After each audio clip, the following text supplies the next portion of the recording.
ஆரம்பிட்டுங்களா?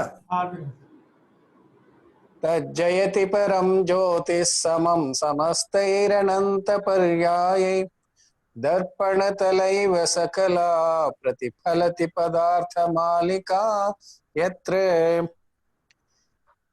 சான்றோர்களே, மோட்ச மார்க்க பிரகாசகம் என்னும் இந்த நூலில் 2வது அதிகாரத்தை இப்பொழுது பார்த்து கொண்டிருக்கின்றோம்.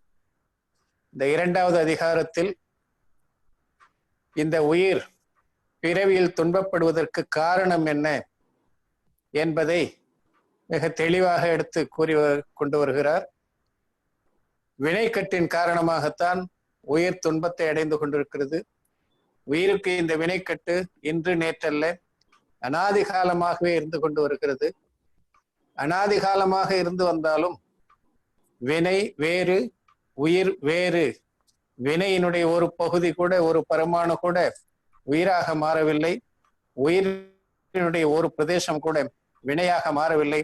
எனவே இரண்டும் வெவ்வேறானவை என்பது இதனால் நிரூபணமாகிறது என்று சொன்னார். அதன் பிறகு அனாதி காலமாக இருந்து வருகின்ற இந்த வினைக்கட்டு எப்படி ஏற்படுகிறது? ஆன்மா அமூர்த்தம், உருவமற்றது. வினை உருவமுடையது. உருவமுடைய பொருள் உருவமற்ற பொருளை எவ்வாறு கட்டுகிறது? அதற்கான விளக்கம், அதற்கான எடுத்துக்காட்டுகள் எல்லாவற்றையும் கூறி தெளிவுபடுத்தினார். காதி அகாதி வினைகள் அவை என்னென்ன செய்கின்றன, வினைகளுடைய பிரிவுகள். உயிருக்கு ஆற்றல் உண்டு, ஆனால் வினைக்கு ஆற்றல் இல்லை. அது ஜடம், உணரும் தன்மையற்றது. அப்படி இருந்தாலும் அந்த உணரும் தன்மையற்ற வினையால் உயிருக்கு எந்த விதத்தில் பாதிப்பு ஏற்படுகிறது, இவற்றை எல்லாம் விளக்கமாக எடுத்துரைத்தார். அதன் பிறகு வினை, புதிய வினை எவ்வாறு கட்டுகிறது, திரவிய கர்மம், பாவ கர்மம், எண்ணக்கட்டு, பொருள் கட்டு, இவற்றுக்குள்ள தொடர்பு என்ன, இவற்றையெல்லாம் எடுத்துரைத்தார். அதன் பிறகு வினையினுடைய வேறு பிரிவாகிய பிரகிருதி பந்தம், பிரதேச பந்தம், ஸ்திதி பந்தம், அனுபாக பந்தம், இவற்றையெல்லாம் எடுத்து கூறினார். இதிலும் பிரகிருதி பந்தம், பிரதேச பந்தம் யோகத்தால் வருபவையாகும். ஸ்திதி பந்தம், அனுபாக பந்தம் கஷாயத்தால் வருவனையாகும். ஆக இவற்றுள் மிக மிக அதிகம் தாக்கத்தை தரக்கூடியது ஸ்திதி பந்தமும் அனுபாக பந்தமும் ஆகும். இந்த ஸ்திதி பந்தமும் அனுபாக பந்தமும் கஷாயத்தால் வருவனவாகும். எனவே கஷாயம், மித்யாத்துவம் இவை மோகனிய வினையை சார்ந்தது. உண்மையில் மோகனிய வினை உதயத்தால் தான், மோகனிய வினை கட்டால் தான், மோகனிய வினை ஊற்றால் தான் இந்த உயிருக்கு மிக பெரும் துன்பம் ஏற்படுகிறது. ஞானாவரணியம், தசனாவரணியம், வீரியம் முதலான வினைக்கட்டு கூட உயிருக்கு அந்த அளவுக்கு துன்பத்தை விளைவிப்பதில்லை. அதே நேரத்தில் ஞான வெளிப்பாடு, தரிசன வெளிப்பாடு, வீரிய வெளிப்பாடு இவையும் வினைக்கட்டுக்கோ அல்லது விகார பொருந்தியதோ அல்ல. அது மூன்றுமே ஆன்மாவினுடைய இயல்புத்தன்மை தான் என்பதெல்லாம் எடுத்து சொன்னார். ஆக இப்படி புதிய வினைக்கட்டு எப்படியெல்லாம் நிகழ்கிறது என்பதையெல்லாம் எடுத்து கூறி, உண்மையில் துன்பத்திற்கு காரணம் மோகனிய வினையால் ஏற்படும் கஷாயங்களும் மித்யாத்துவமே என்பதையெல்லாம் எடுத்து சொன்னார்.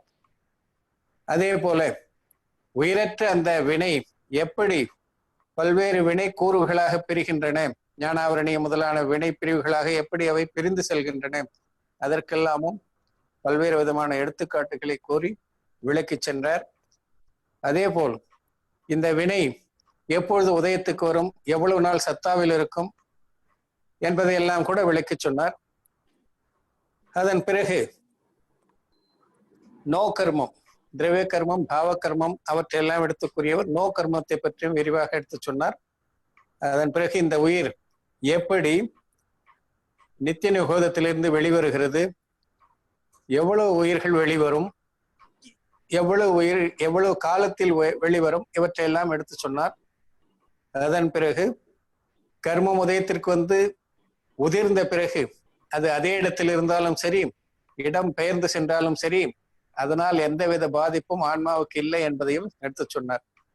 இப்படி வினைகளை பற்றி விளக்கியவர்கள் அதன் பிறகு ஒவ்வொரு வினையின் காரணமாக இந்த ஆன்மாவுக்கு எப்படிப்பட்ட நிலை ஏற்படுகிறது, எப்படிப்பட்ட சங்கடமான நிலை ஏற்படுகிறது, அதனால் இது எப்படியெல்லாம் துன்புறுகிறது, இதனுடைய ஆற்றல் எல்லாம் எப்படி தடுக்கப்பட்டு ஒடுக்கப்பட்டிருக்கின்றன, இவற்றையெல்லாமும் கூறிக்கொண்டு வந்தவர் முதலிலே ஞானாவரணிய தர்சனாவரணிய வினை உதயத்தால் அந்த வினைகளின் காரணமாக ஆன்மா எப்படி புறத்தை சார்ந்து தன்னுடைய முழுமையான ஆற்றலை வெளிப்படுத்த முடியாமல் சீக்கொண்டு தவிக்கிறது என்பதை எல்லாம் எடுத்து சொன்னார். அதிலே முதலில் மதிஞானம் எவ்வாறு புறம் சார்ந்து, புலன் சார்ந்து, மனம் சார்ந்து, புறப்பொருள் சார்ந்து தன்னுடைய முழுமையான ஆற்றலை வெளிப்படுத்த முடியாமல் எப்படி எல்லாம் அவரோ அந்த புறப்பொருட்களோடு தொடர்பு கொண்டு முடிந்த அளவுக்கு இயன்ற அளவுக்கு மட்டுமே செயல்படுகிறது என்பதை நேற்றைய முன்னாள் நாம் அந்த வகுப்பிலே அதையெல்லாம் பார்த்தோம். இப்பொழுது சுத்த ஞானத்தின் புறம் சார்ந்த தன்மை காரணமாக அல்லது புலன் மனம் புறப்பொருட்கள் சார்ந்த தன்மையின் காரணமாக அதனால் ஏற்படக்கூடிய அறிவின்மை அல்லது அறிவு குன்றிய நிலை, அதை பற்றி இப்ப சொல்ல போறார். अब मति ज्ञान द्वारा जिस अर्थ को जाना हो उसके संबंध से अन्य अर्थ को जिसके द्वारा जाना जाए सो श्रुत ज्ञान है. श्रुत ज्ञाனம் என்றால் என்ன? மதி ஞானத்தால் எதை அறிந்தோமோ அதையே சுத்த ஞானத்தால் சிறப்பாக அறிவது, அதற்கு பெயர் சுத்த ஞானம். ஆக எந்த பொருளை முதலில் மதி ஞானம் அறிந்ததோ அந்த பொருளையே தெளிவாக அறிவதற்கு பெயர் श्रुत ज्ञानम. वह दो प्रकार का है. அந்த श्रुत ज्ञानम இருவிதம், அக்ஷராத்மக் அனக்ஷராத்மக், எழுத்து வடிவம் கொண்டது எழுத்து வடிவம் இல்லாதது. जैसे घट ये दो अक्षर सुने या देखे वह तो मति ज्ञान हुआ, उनके संबंध से घट पदार्थ का जानना हुआ सो श्रुत ज्ञान है. உதாரணம் சொல்றார். எழுத்தால எப்படி ஸ்ருத ஞானம் ஏற்படுகிறது அப்படின்னாக்கா, கடம் அதாவது குடம், கடம்ன்ற சொல்ல கூட நாம பயன்படுத்தலாம், கடம் வாசிக்கிறார் அப்படின்ற அர்த்தத்துல. ஆக கடம் என்றால் குடம் என்று பொருள். அந்த குடத்தில் 3 எழுத்துக்கள் இருக்கின்றன. அந்த 3 எழுத்துக்கள் என்பது மதி ஞானம். அந்த எழுத்துக்களை கேட்கறது, அந்த ஒலி காதில் விழுவது, அல்லது அந்த எழுத்துக்களை கண்ணால் பார்ப்பது. படிக்கும்போது பார்க்கிறோம், படிக்கிறோம். ஆக அந்த 3 எழுத்துக்கள் அதை பார்த்தலோ அல்லது அதனுடைய ஒலி காதில் படும் பொழுது ஏற்படக்கூடியது மதி ஞானம். அது ஏற்பட்ட பிறகு அல்லது அந்த எழுத்தை பார்த்த பிறகோ அல்லது அந்த எழுத்துக்கள் காதில் பட்ட பிறகோ அந்த கடம் என்று சொல்லக்கூடிய, குடம் என்று சொல்லக்கூடிய பொருள் அறிவிலே வருகிறதே. குடம் என்றால் இப்படிப்பட்ட ஷேப்பில் இருக்கக்கூடிய ஒரு பொருள் என்பதை நாம் அறிகிறோம். இந்த உருவத்தை உடையது, இந்த கீழே குறுகியும் மேலாகன்றும் வாய் குறுகியும் இப்படி எல்லாம் இருக்குமே, அதை தான் குடம் என்று சொல்வார்கள் என்ற அறிவு ஏற்படுகிறதே. ஆக இந்த சொல் வாயிலாக அந்த பொருளினுடைய அறிவு ஏற்படுவதற்கு பெயர் ஸ்ருத ஞானம். ஆக சொல் மதி ஞானம், சொல்லால் விளைகின்ற பொருளினுடைய அறிவு அது ஸ்ருத ஞானம் என்று புரிந்து கொள்ள வேண்டும். இஸ் பிரகார் அந்நிய பி ஜானனா. இதே போல இன்னும் எத்தனை ஸ்ருத ஞானங்கள் நமக்கு ஏற்படுகின்றனோ, பதங்களை எழுத்துக்களை பதங்களை படித்து அதனால் ஏற்படக்கூடிய அறிவு, அதை ஸ்ருத ஞானம் என்பர். ஆக இப்படி எவ்வளவோ பொருட்களை நாம் அறிந்து கொண்டிருக்கின்றோம். ஏதோ அக்ஷராத்மக் ஸ்ருத ஞான है, இதற்கு பெயர் எழுத்து வடிவ ஸ்ருத ஞானம். तथा जैसे स्पर्श द्वारा शीत का जानना हुआ वह तो मति ज्ञान है, उसके संबंध से एतकारी नहीं है इसलिए भाग जाना इत्यादि रूप ज्ञान हुआ सो ஸ்ருத ज्ञान है. இப்ப உடம்புல சில்லுன்னு ஏதோ பட்டது, ஐஸ் பட்டது. ஐஸ் பட்ட உடனே நமக்கு, அது குளிர்காலத்துல உடம்பு மேல ஐஸ் படுது அப்படின்னாக்கா, அந்த ஐஸ் பட்ட உடனே நமக்கு ஏதோ குளிர்ந்த ஒரு பொருள் உடம்புல பட்டுது. கை முன்னாடி பட்ட நமக்கு தெரியும், பின்பக்கம் பட்டாக தெரியாது. ஆக ஏதோ குளிர்ந்த பொருள் நம் உடல் மீது பட்டிருக்கிறது என்பதை அறிவது மதி ஞானம். அந்த பொருள் நமக்கு இந்த தருணத்திலே நன்மை பயக்காது, அதை அப்புறப்படுத்த வேண்டும் அல்லது நாம் அங்கிருந்து அப்புறம் சென்று விட வேண்டும் என்று அறிவதற்கிறதே, அதற்கு பெயர் ஸ்ருத ஞானம். நெருப்பு பட்டது, ஐஸ் பட்டது, இல்லை ஏதோ எதோனாலும் நாம வைத்துக் கொள்ளலாம். ஆக உடல் மீது ஏதோ ஒரு பொருள் பட்டது, அந்த பொருளால் நமக்கு பாதிப்பு ஏற்படும் என்று கருதி அந்த பொருளை அப்புறப்படுத்துவதோ அல்லது நாம் அங்கிருந்து வேறு இடம் சென்று வருவதோ அதற்கு பெயர் ஸ்ருத ஞானம். இத்தியாதி ரூப் ஜான் ஹுவாசோ ஸ்ருத ஞான. அந்த ஸ்ருத ஞானம் வந்து அனக்ஷராத்மா, அங்க ஏதோ எழுத்து கிடையாது, ஏதோ பட்டுது உடனே நாம அங்கிருந்து ஓடுறோம், ஏதோ விழற மாதிரி இருந்து சரி தலைமையில விழுந்துடக்கூடாதுன்னு சொல்லி ஓடிடுறது. இப்படி இஸ் பிரகார் அந்நிய भी जानना ये अनक्षरात्मक श्रुत ज्ञान है. இதற்கு பெயர் எழுத்து இல்லாத ஸ்ருத ஞானம் என்று சொல்றார். वहां ஏகேந்திரியாதிக் அசங்கி जीवों को तो अनक्षरात्मक ही श्रुत ज्ञान है. என்ன சொல்ல போனா இப்ப இடி இடிக்குது, அந்த சத்தத்தை கேட்கிறோம், ட்ரெயின் போகுது அந்த சத்தத்தை கேட்கிறோம், அல்லது பஸ் போகுது அந்த சத்தத்தை கேட்கிறோம், டூ வீலர் போகுது அந்த சத்தத்தை கேட்கிறோம். அந்த ஒலிகளை கேட்டு இது இப்போ இது ட்ரெயினோட ஒலி, இது இடி மின்னலோட ஒலி, இது டூ வீலரோட ஒலி என்றெல்லாம் அறிகிறோமே, அது கூட அந்த ஒலி மதி ஞானம். அந்த ஒலியால் உணரப்படுகின்ற அறியப்படுகின்ற பொருள் அது ஸ்ருத ஞானம். இதுவும் அனக்ஷராத்மகம் தான். ஆக ஒலியை வைத்தே பொருளை அறிவது. ஆக இப்படியும் மதி ஞானம் ஸ்ருத ஞானத்துக்கு விளக்கம் சொல்லலாம். वहां एकेंद्रियादिक असंगी जीवों को तो अनक्षरात्मक ही श्रुत ज्ञान है. இப்ப ஒரே அறிவுடைய உயிர்கள் இருக்கின்றன, நிலம் நீர் நெருப்பு காற்று தாவரம் இவைகள்லாம். அவை அந்த உயிர்களுக்கெல்லாம் எழுத்துக்கள் இல்லாத ஸ்ருத ஞானம் தான் ஏற்படும். அதுக்கெல்லாம் என்ன படிக்கிற எழுதுற அல்லது கேட்கிற தன்மை அதுக்கு கிடையாது. ஆகையினால எழுத்துக்கள் இல்லாத ஸ்ருத ஞானம் தான் கிடைக்கும். அதனாலதான் எங்க தண்ணி இருக்குது அப்படின்னு அந்த உணர்வு, அந்த அந்த ஸ்பர்சனேந்திரிய ஒன்றாலேயே தண்ணி இருக்கிற இடம் தேடி வேர் போகுது. அது போல குளிர்ந்த காற்று பட்டால் மரம் பட்டு போறது, அல்லது காய்ந்து அதிகமான வெப்பம் தாங்காமல் காய்ந்து விடுவது, இதெல்லாம் கூட இப்படிப்பட்ட ஸ்பர்சனேந்திரியம் தொடு உணர்வு சார்ந்த ஒரே ஒரு ஞானம் இருப்பதன் காரணமாக அப்படிப்பட்ட செயல்பாடுகள் அந்த உயிர்களில் ஓரறிவு உயிர்களில் ஏற்படுகின்றன. அதுலயும் மரத்துக்கு அப்படி நிகழ்ந்த உயிரெல்லாம் இன்னும் குறைஞ்ச சொத்து ஞானம் தான். ஆகினால அதுங்களுக்கு அப்படிப்பட்ட செயல்பாடு கூட ஏற்படுறதுக்கு வாய்ப்பு இல்லை. ஆகினால அது அதனுடைய க்ஷயோபசம சக்திக்கு ஏற்ப, ஆற்றலுக்கு ஏற்ப, வெளிப்படுத்தும் ஆற்றலுக்கு ஏற்ப அந்த ஓரறிவு ஞானத்துல கூட எத்தனையோ வேறுபாடுகள், எத்தனையோ வித்தியாசங்கள்லாம் இருக்கும். और संगी पंचेंद्रियों के दोनों है. ஆனால் மனமுடைய ஐந்தறிவு உயிர்களுக்கு இரண்டுமே இருக்கின்றன. எழுத்து வடிவ ஸ்ருத ஞானமும் எழுத்து வடிவ எழுத்து இல்லாத ஸ்ருத ஞானம் ரெண்டுமே மனமுடைய ஐந்தறிவு உயிர்களுக்கு இருக்கும். ये श्रुत ज्ञान है सो अनेक प्रकार से पराधीन ऐसे मति ज्ञान के भी अधीन है. இந்த ஸ்ருத ஞானம் எப்படி ஏற்படும் கேட்டீங்கன்னா, நாம நேத்து பார்த்த மாதிரி மதி ஞானம் எப்படிப்பட்டது? புலன் சார்ந்தது, மனம் சார்ந்தது, புறப்பொருள் சார்ந்தது. புலன்கள் சரியாக செயல்படலைன்னாக்க மதி ஞானம் ஏற்படாது. ஒரு நேரத்துல ஒரு ஞானம் தான் ஏற்படும். இப்படியெல்லாம் எவ்வளவோ இடையூறுகளை அங்க பார்த்தோம்.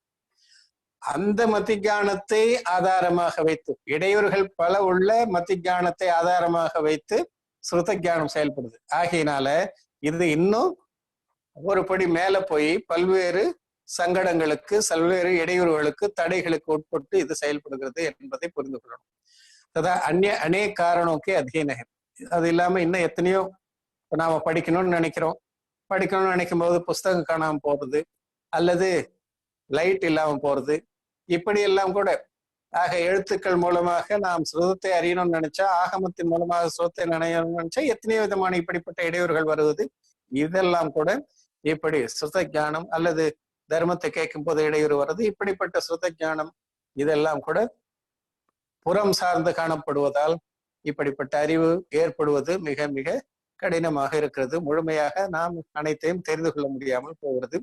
இஸ்லியே மகா பராதீன ஜானனா. ஆகையினால இதுவும் மிக மிக புறம் சார்ந்தே செயல்படுகிறது, நம்மை ஆன்மாவை சார்ந்து செயல்படுவதில்லை என்பதை தெரிந்து கொள்ள சொல்றார். அதே போல அவதிஜான் மனப்பரிஜான் கேவல ஜான்கி பிரவருத்தி. அவதிஜானம், மனப்பரிஜானம், கேவல ஜானம் இது எப்படி செயல்படுதுன்றதை இப்ப பார்க்கலாம்.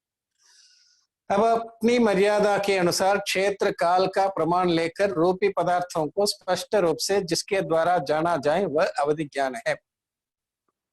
தன்னுடைய எல்லைக்கு உட்பட்டு எவ்வளவு தூரம் அதனால் அறிய முடியுமோ, குறிப்பிட்ட தூரம் வரை, குறிப்பிட்ட காலம் வரை, குறிப்பிட்ட அளவிற்கு உருவ பொருளை அறிய ஆற்றல் படைத்தது அவதி ஞானம்.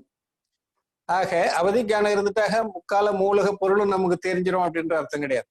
ஒரு எல்லைக்குட்பட்டு தான். சிலருக்கு 2 3 பவம் தெரியும், சிலருக்கு 7 பவம் தெரியும். இப்படி ஒவ்வொருத்துக்கும் ஒரு அளவு இருக்கு. ஆக அந்த அளவுக்கு அந்த அவதி ஞானத்திலேயே சிலருக்கு எந்த இடத்துல தோன்றுச்சோ அந்த இடத்துலதான் அவதி ஞானம் இருக்கும். அந்த இடத்த விட்டு போனாக குறைஞ்சிக்கிட்டே போகும் அல்லது அதிகமாகிட்டு போகும். இப்படி எல்லாம் அவதி ஞானத்துல எத்தனையோ பிரிவுகள்லாம் இருக்கு. ஆக இப்படி அதற்கும் ஒரு எல்லை உண்டு. இடம் சார்ந்த எல்லை, காலம் சார்ந்த எல்லை, ஆற்றல் சார்ந்த எல்லை, இப்படி பல்வேறு விதமான எல்லைக்குட்பட்டு தான். அதுவும் உருவப்பொருளை மட்டும்தான் அறியுமே தவிர ஆன்மாவே அறிய முடியாது அவதி ஞானத்தால. அதே மாதிரி அருவப்பொருளை அறிய முடியாது, வேற அருவப்பொருள்களை அறிய முடியாது. தேவ நாரிக்கியோமேத்தோ சப்கோ பாயா ஜாத்தா ஹை. இந்த அவதி ஞானம் எல்லா தேவர்களுக்கும், நரகத்தில் பிறக்கின்ற எல்லா உயிர்களுக்கும் இந்த அவதி ஞானம் தானாகவே பிறக்கும் போதே ஏற்படுகிறது. और संगी पंचेंद्रिय तिरियंच तथा मनुष्यों के भी किसी को पाया जाता है. அதே போல மனிதர்களிலும் மனமுடைய மனிதர்களுக்கும் விலங்குகளுக்கும் கூட சிலவற்றுக்கு இந்த அவதி ஞானம் ஏற்படும் சொல்றார். அசங்கி பரியந்த ஜீவம் கே ய ஹோதா ஹி நஹி ஹே. மனமில்லாத உயிர்களுக்கு, அதாவது ஓரறிவு முதல் 5 அறிவு வரை மனமில்லாத உயிர்களாக இருந்தால் அப்படிப்பட்ட உயிர்களுக்கு இந்த அவதி ஞானம் தோன்றாது.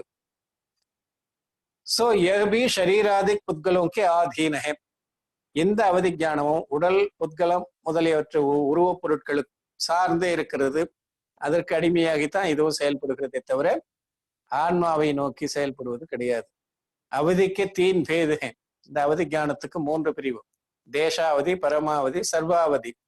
தேசாவதி என்றும் परमावधि என்றும் सर्वावधि என்றும் 3 वगै. इनमें थोड़े क्षेत्र काल की मर्यादा लेकर किंचित मात्र रूपी पदार्थों को जानने वाला देशावधि है.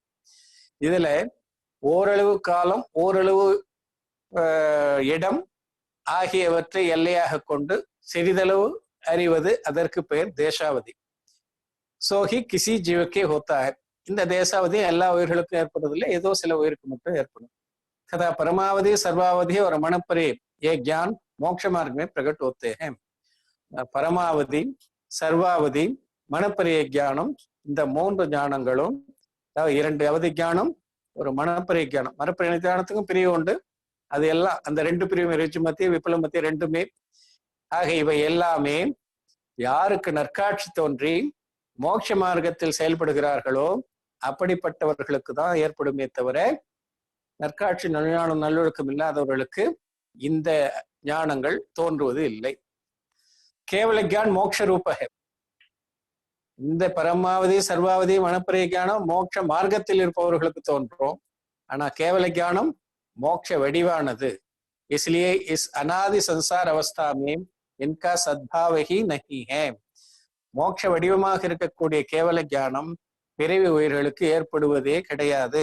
ஆகையினால் அதை பற்றி பேச வேண்டிய வேலையே இல்லை என்று பிறவி நிலையில் இருக்கக்கூடிய உயிர்களுக்கு இருக்கக்கூடிய இந்த மதி ஞானம், ஸ்ருத ஞானம், அவதி ஞானம் முதலானவை எப்படிப்பட்டவை, எந்த அளவு ஆற்றல் படைத்தவை, அது எந்த அளவு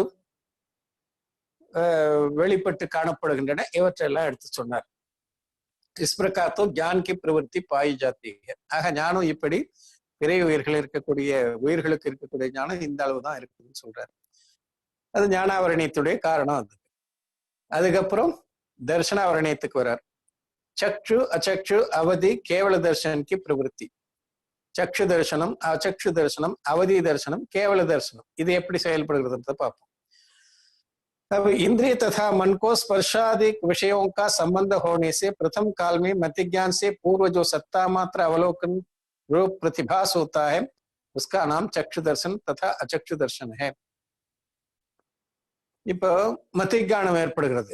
இந்த மதிஞானம் ஏற்படுவதற்கு முன்பாக ஏதோ ஒரு சிறிய ஒரு பார்த்தல் நிகழ்வு நிகழ்கிறது. அந்த பார்த்தல் நிகழ்வுக்கு பெயர் தான் தர்சனம். அந்த தர்சனமும் இந்திரியங்களாலும், புலன்களாலும், பொறிகளாலும், மனதாலும் ஏற்படுகின்றன என்பதை நாம் புரிந்து கொள்ள வேண்டும். அந்த இப்ப ஏதோ ஒண்ணு முதலப்பட்டது, அது என்னன்னு முதல்ல நமக்கு தெரியாது. அதுக்கப்புறம் அறிவு செயல்பட்டு அது இதுதான் என்பதை உறுதி செய்வது. இப்படி ஞானம் ஏற்படுவதற்கு முன்பாக ஏதோ ஒன்று பட்டது என்று நாம் உணர்கிறோமே, அந்த ஏதோ ஒன்று அப்படிப்பட்டது, அது தொட்டு பார்த்தல் என்று சொல்லக்கூடிய தரிசனமாகும், சக்ஷு தரிசனமாகும். தொடுவதால் ஏற்பட்ட தரிசனம். அல்லது அது வேற ஒரு பொருள் நம்ம தொட்டாலும் சரி, நாம ஒரு ஒரு பொருளை தொட்டு இது சாஃப்டா இருக்கா ரஃபா இருக்கான்னு தெரிஞ்சுக்கிறது அதெல்லாம். ஆக தொடும்போது ஏதோ ஒரு உணர்வு வருது பாருங்க, ஃபர்ஸ்ட் முதல் சமயத்தில், அதற்கு பெயர் தரிசனம். அது பார்த்தல் என்று சொல்லக்கூடிய தரிசனம். அது கண்ணால் பார்த்து தெரிவதற்கு பெயர் சக்ஷு தரிசனம். கண் அல்லாத மற்ற புலன்களால் பார்த்து அறிவதற்கு பெயர் அச்சக்ஷு தரிசனம் என்று சொல்றாங்க. ஆக இப்படி அதே மாதிரிதான் கண் பார்க்கிறது அப்படின்னா, கண்ணை மூடிட்டு அப்படி ஓபன் பண்ணும்போது கண்ணை திறந்த உடனே டக்குன்னு ஏதோ வெளிச்சமா தெரிஞ்சது. அதுக்கப்புறம் அறிவு செயல்பட்டு அது வெள்ளையா ஏதோ பார்க்குது, அது என்ன என்று பார்க்கும் பொழுது அது கொடியா கொக்கா என்று அதை உறுதி செய்வது இருக்கிறது, அது ஞானத்தினுடைய செயல்பாடு. ஆக முதலில் சாமானிய தோற்றம் ஒன்று ஏற்படுகிறது. அந்த சாமானிய தோற்றம் என்றால் கண்ணால பார்க்கிறது மட்டுமல்ல, காதால் கேட்டு பார்த்தல், வாயால் சுவைத்து பார்த்தல், மூக்கால் நுகர்ந்து பார்த்தல், கையால் தொட்டு பார்த்தல், எல்லாத்திலையும் அந்த பார்த்தல் இருக்கு. அப்படி ஐம்புலன்கள் வாயிலாகவும் மனதாலும் ஏற்படக்கூடிய முதல் அறிவு செயல்படுவதற்கு முன்பாக ஏற்படக்கூடிய, அது மத்தியானம் செயல்படுவதற்கு முன்பாக ஏற்படக்கூடிய அந்த ஒரு உணர்வு இருக்கிறது, அதற்கு பேர் தான் சக்ஷு தரிசனம். தரிசனம் என்று பெயர். சக்ஷு அச்சக்ஷு தரிசனம் இரண்டு விதத்திலும் அது செயல்படுகிறது. வஹாம் नेत्र इंद्रिय द्वारा दर्शन होने का नाम तो चक्षु दर्शन है. कन्नाल பார்த்தலுக்கு பெயர் चक्षु दर्शनम. वह तो चौ इंद्रिय पंचेंद्रिय जीवों को ही होता है. அந்த சக்ஷு தரிசனம் யாருக்கு ஏற்படும்னா, நான்கு புலன்களை உடைய உயிர்கள், ஐம்புல உயிர்கள், மனமுள்ள மனமில்லாத எல்லாருக்கும் ஏற்படும். நான்கு புலன்களுக்கு கீழே இருக்கக்கூடிய உயிர்களுக்கு கண்ணே கிடையாது ஆகையினால் அவர்களுக்கு அந்த சக்ஷு தரிசனம் ஏற்படாது. तथा स्पर्शन रसना घ्राण श्रोत्र इन चार इंद्रियों और मन द्वारा जो दर्शन होता है उसका नाम अचक्षु दर्शन है. கண்கள் இல்லாத மற்ற புலன்கள் இருக்கிற பொறிகள், அவைகளால் ஏற்படக்கூடிய தரிசனம், அந்த தரிசனத்துக்கு பெயர் அச்சக்ஷு தரிசனம். அதுவும் வெறும் ஸ்பர்சனம் மட்டும் இருக்கிற உயிருக்கு ஸ்பர்சனம் சார்ந்த தரிசனம் தான் இருக்கும். அதாவது தொடு உணர்வு மட்டும் இருக்கக்கூடிய, உடல் மட்டும் இருக்கக்கூடிய மரம் செடி கொடி போன்றவைகளுக்கு ஸ்பர்சனம் சார்ந்த, அதாவது தொடு உணர்வு சார்ந்த தரிசனம் தான் இருக்கும். சுவை ஒளி இதெல்லாம் இருக்காது. ஆகையினால அதே போல ஈரறிவு படைத்த உயிர்களுக்கு தொடு உணர்வு பிளஸ் சுவை, மூன்றறிவுனாக தொடு உணர்வு, சுவை, அப்புறம் நுகர்வு, இப்படி எந்த உயிர்களுக்கு எத்தனை புலன்கள் இருக்கின்றனோ அத்தனை புலன் சார்ந்த தரிசனம் மட்டும் ஏற்படும், பார்த்தல் மட்டும் நிகழும், மற்ற எல்லாம் இருக்காதுன்னு அர்த்தம். இப்போ யதாயோகி ஏகேந்திரியாதி ஜீவங்கோ ஹோத்தாக. ஆக ஓரறிவிலிருந்து ஐந்தறிவு வரை இருக்கக்கூடிய உயிர்களுக்கு அந்தந்த புலன் சார்ந்த தரிசனம் அல்லது பார்த்தல் நிகழும். अवधि के विषयों का संबंध होने पर अवधि ज्ञान के पूर्व जो सत्ता मात्र अवलोकन रूप प्रतिभास होता है उसका नाम अवधि दर्शन है. அதுக்கப்புறம் அவதி ஞானம் ஏற்படுவதற்கு முன்பாக ஒரு பொருளுடைய நிலை இருக்கிறது என்ற ஒரு ஃபீலிங் மட்டும் வருது பாருங்க, அது அவதி தரிசனம். அதன் பிறகு அது என்ன என்று ஞானம் செயல்பட்டு அறிவதற்கு பெயர் அவதி ஞானம். ஆக இப்படி பொருள் இருத்தல் என்பதை மட்டும் பார்த்தல், அவதி ஞானத்தால் பார்த்தல், அங்க கண்ணுக்கு வேலை கிடையாது, அவதி ஞானத்தால் பார்க்கிறது, அப்படிப்பட்ட பார்த்தல் அதற்கு பெயர் அவதி தரிசனம். அந்த அவதி தரிசனத்திற்கு பிறகு ஏற்படக்கூடிய அந்த பொருள் என்ன என்பதை அறிந்து கொள்ளுதல், அதற்கு பெயர் அவதி ஞானம். இப்படி அவதி தரிசனம் அவதி ஞானம் இரண்டும் ஏற்படுகின்றன. அவதி ஞானம் உடையவருக்கு அது. ये चक्षु अचक्षु अवधि दर्शन है, सो मति ज्ञान व अवधि ज्ञानवत पराधीन चारणा. இந்த சக்ஷு தரிசனம், அச்சக்ஷு தரிசனம், அவதி தரிசனம், இந்த மூன்றுமே மதி ஞானம் ஸ்ருத ஞானம் போலவே புறம் சார்ந்தது. புறப்பொருள் இல்லை என்றால் இவற்றால் செயல்பட முடியாது. ததா கேவல தர்சன் மோட்சஸ்வரூப. கேவல தரிசனம் மோட்ச வடிவானது, அது பிறவி உயிர்களுக்கு கிடையாது. ஆகையினால அதை பத்தி இங்க பேச வேண்டிய வேலை கிடையாது என்று சொல்றார். மனப்பரிய தரிசனத்தை பத்தி சொல்லலையே அப்படின்னு யாராவது சந்தேகம் வரலாம். மனப்பரிய ஞானத்துக்கு தரிசனம் ஏற்படுவது கிடையாது. ஏனென்றால் அது சிந்தனையை அறியக்கூடிய ஆற்றல் படைத்தது, உருவ பொருளை அறிவது கிடையாது. ஆகையினால அதற்கு தரிசனம் என்பது ஏற்படுவதில்லை. இஸ் பிரகார் தர்சன் கா சத்பாவ் பாயா ஜாத்தா ஹை. இப்படி தரிசனத்தை பத்தி சொன்னார். इस प्रकार ज्ञान दर्शन का सद्भाव ज्ञानावरण दर्शनावरण के क्षयोपम के अनुसार होता है. இப்படி ஞான தர்சனத்தினுடைய செயல்பாடு ஞானாவரணம் தர்ஷனாவரண வினைகளினுடைய क्षयोपशमத்தால் ஏற்படுகிறது. जब क्षयोपशम थोड़ा होता है तब ज्ञान दर्शन की शक्ति थोड़ी होती है. இந்த தர்ஷனாவரண ஞானாவரண வினையினுடைய க்ஷய உபசமம் கெடுதல் தணிதல் நிலை எந்த அளவுக்கு இருக்கிறதோ, அதிகமான க்ஷயோபசம் இருந்தால், அதிகமாக இந்த ஞானாவரணையும் தர்ஷனாவரணையும் கெட்டும் தணிந்தும் இருந்தால் அறியும் சக்தி அதிகமா இருக்கும். அது இரண்டும் கேடு தணிவு நிலை குறைந்து காணப்பட்டால், அதாவது வினை அதிகமாக இருந்தால் அறியும் ஆற்றல் குறைந்து போகிறது என்று சொல்றார். तथा क्षयोपम शक्ति तो ऐसी बनी रहती है, परंतु परिणमन द्वारा एक जीव को एक काल में एक विषय का ही देखना और जानना होता है.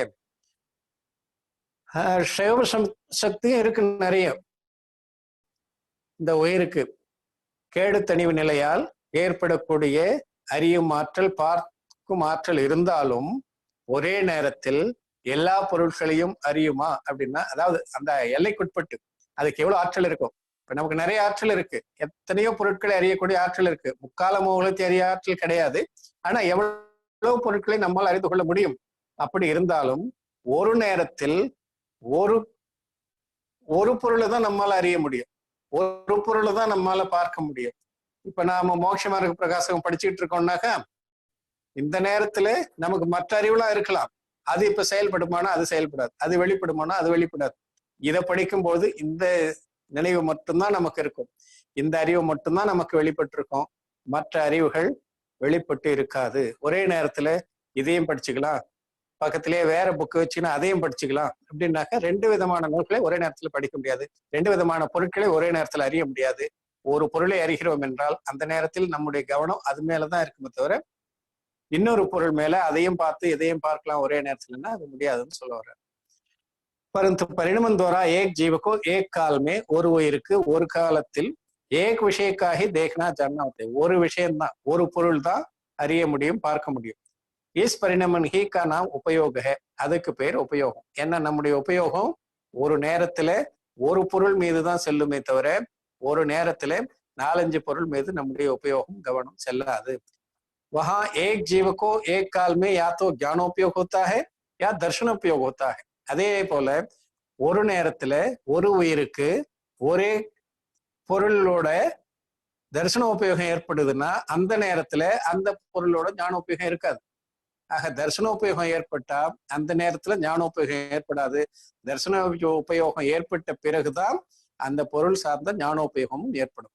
ஆக இந்த ரெண்டு உபயோகம் கூட ஒரே நேரத்துல வராது. दर्शनोपयोग முதல்ல, அப்புறம் ஞானோபயோகம்.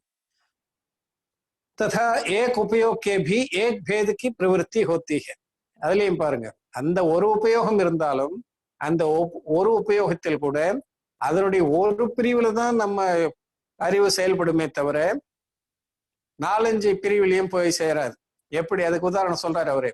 ஜெய்சே மத்தி ஜான் ஹோ தப் அந்நிய ஜான் நகி ஹோத்தா.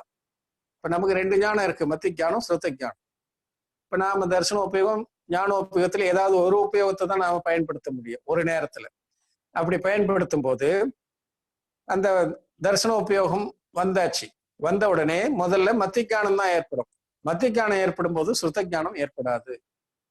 அப்ப மற்றவங்களுக்கு அவதி மனப்பரிஞானம் அப்படிதான். மத்திஞானம் இருந்தா சுருத்தஞானம் இருக்காது, அவதி மனப்பரிஞானம் இருக்காது. மத்திஞானம் ஏற்பட்டு அதுக்கப்புறம் சுருத்தஞானம் ஏற்பட்டு அதுக்கப்புறம் தான் இந்த முறையில செயல்படும். आगे पर जैसे मति ज्ञान हो तब अन्य ज्ञान नहीं होता तथा एक भेद में भी एक विषय में ही प्रवृत्ति होती है. அதுலயும் இப்ப மத்தி ஞானம் ஏற்படுகிறதுன்னா மத்தி ஞானம் சார்ந்த எல்லா அறிவும் ஒரே நேரத்துல ஏற்படுமான்னா கிடையாது. जैसे स्पर्श को जानता है तब रसादि को नहीं जानता. இப்ப நாம தொட்டு பார்க்கிறோம் ஒரு பொருளை, நாம தொட்டு பார்க்கும் பொழுது வேற ஞானம் நமக்கு அப்ப ஏற்படுறது கிடையாது. பாரு, இது வெந்து போச்சா பாரு அப்படின்னு சொல்றாங்க. வெந்து போச்சா பாரு அடுப்புல இருக்கிறது அப்படின்னு சொல்லும் போது நாம அதை எடுத்து தொட்டு பார்த்து வெந்துதா இல்லையான்னு யோசிச்சு பார்க்கும் பொழுது நமக்கு வேற ஞானம் அந்த நேரத்துல செயல்படாது. அதுதான் இங்க சொல்றாரு. ஆக ஸ்பர்ச ஞானம் ஏற்படும் பொழுது, தொடு உணர்வு ஏற்படும் பொழுது நமக்கு சுவை உணர்வு ஏற்படுவது கிடையாது. சுவை உணர்வு ஏற்படும் பொழுது தொடு உணர்வு ஏற்படுவது கிடையாது. இப்படியா நாம இதை சுவைச்சு பாரு அப்படின்னாக்கா வாயில போடுறோம். வாயில போடுற போது நமக்கு ஞானம் பூரா உபயோகம் பூரா எதுல இருக்கும்? அதுல எல்லா சுவையும் கரெக்டா இருக்கா, அது இனிப்பா இருக்கா, அல்லது கசப்பா இருக்கா, அல்லது உப்பு இருக்கா, அந்த மாதிரி ஞானம் தான் ஏற்படுமே தவிர வேற உபயோகம் அந்த நேரத்தில் ஏற்படும்.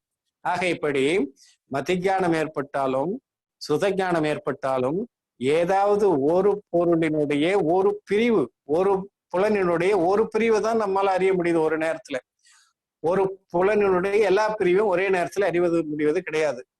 நாம எப்போ சுவையை அறிகிறோமோ அப்ப அதை நுகர்வு அறியறது இல்லை. அது மனமா இருக்குதா இல்லையான்ற அறிவு அந்த நேரத்துல ஏற்படாது. அப்புறம் ஒரு செகண்டுக்கு அப்புறம் ஏற்படலாம், அது வேற விஷயம். அது போல சூடா குளிர்ச்சியா இருக்கான்னு நினைக்கும் போது அது சுவையா இருக்கா அப்படின்லாம் நமக்கு தெரியாது. அது போலதான் எல்லாவற்றையும் நாம புரிந்து கொள்வோம். तथा एक विषय में भी उसे किसी एक अंग में ही प्रवृत्ति होती है, जैसे उष्ण स्पर्श को जानता है तब वृक्षादि को नहीं जानता. அதே போல சூடான பொருள் இருக்கு, குளிர்ச்சியான பொருள் இருக்கு, அல்லது ரஃப்பான பொருள் இருக்கு, சாஃப்டான பொருள் இருக்கு. இதையெல்லாம் நாம தொட்டு பார்க்கணும்ன்ற போது எப்ப நாம சூடான பொருளை தொடுறோமோ அப்ப நமக்கு மற்ற ஞானம் ஏற்படுவது கிடையாது. இந்த மாதிரி சுவையிலேயே இந்த மாதிரியே நீங்க பிரிச்சு பிரிச்சு பார்க்கணும். இனிப்பை சுவைக்கும் போது இனிப்பு மட்டும்தான் நமக்கு அறிவிலே தெரியுமே தவிர மற்ற சுவைகள் அந்த நேரத்துல நம்மளால அறிய முடியாது. ஆக ஒரு சுவையில ஒரு பிரிவு, அதை தான் நம்மளால அறிஞ்சிக்க முடியும். அதே மாதிரி ஸ்பர்சத்துல தொடு உணர்வுல ஏதாவது ஒரு உணர்வு தான் நமக்கு ஏற்படும், ஒரு உணர்வு சார்ந்த அறிவு தான் ஏற்படும். ஆக அதுல 8 பிரிவு இருக்கு, இதுல 5 பிரிவு இருக்கு. இப்படி எல்லாம் ஒவ்வொன்றிலும் இருக்கக்கூடிய பிரிவுகளில் ஏதாவது ஒன்றை மட்டும்தான் அறியும். முதல்ல மத்தியானம் ஸ்ருதஞானத்துல ஏதாவது உபயோகத்துல ஏதாவது ஒரு உபயோகம் ஏற்படும் முதல்ல, அதுக்கப்புறம் அடுத்த உபயோகம் ஏற்படும். மத்தியானம் ஏற்படுதுன்னாக்க அந்த நேரத்துல அந்த மத்தியானம் கூட ஒரு பொருள் சார்ந்து இருக்கும். அந்த ஒரு பொருளை சார்ந்த மத்தியானம் கூட அந்த ஒரு பொருளுடைய ஏதாவது ஒரு தன்மையை தான், ஏதாவது ஒரு ஐம்புலன்கள்ல ஒரு புலன் சார்ந்த அறிவு தான் ஏற்படும். அந்த ஐம்புலன் சார்ந்த ஒரு புலன்ல கூட அந்த புலனுக்கு உட்பட்ட எத்தனை பிரிவுகள் இருக்கின்றனோ அத்தனை பிரிவுகள்ல ஏதாவது ஒன்றை மட்டும்தான் அறியும். இப்படி இதை வரிசைப்படுத்தி யோசிச்சு சிந்தித்து பாருங்க. இப்படிப்பட்ட சிந்தனைகள் வினை உதிர்ப்புக்கு காரணம். உட்கார்ந்துட்டு சிந்திச்சு பாருங்க.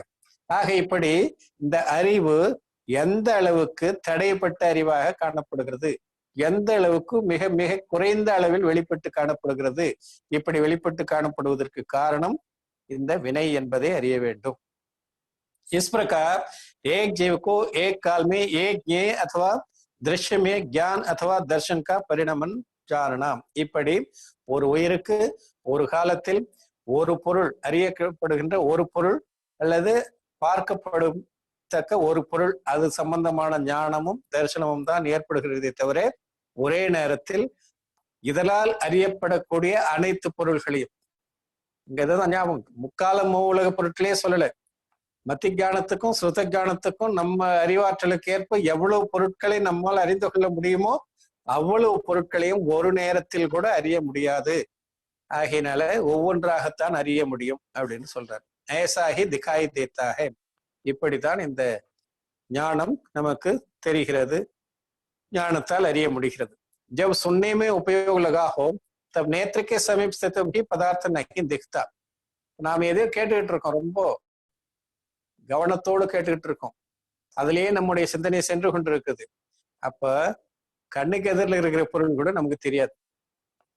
நாம ஏதோ படிச்சுட்டு இருக்கோம், இல்ல எதையோ கேட்டுக்கிட்டு இருக்கோம். அப்ப ஏதாவது ஒண்ணு போறோம், ஏதாவது தெருவுல ஏதாவது விக்குது, அந்த சத்தம் கூட நமக்கு கேட்காது.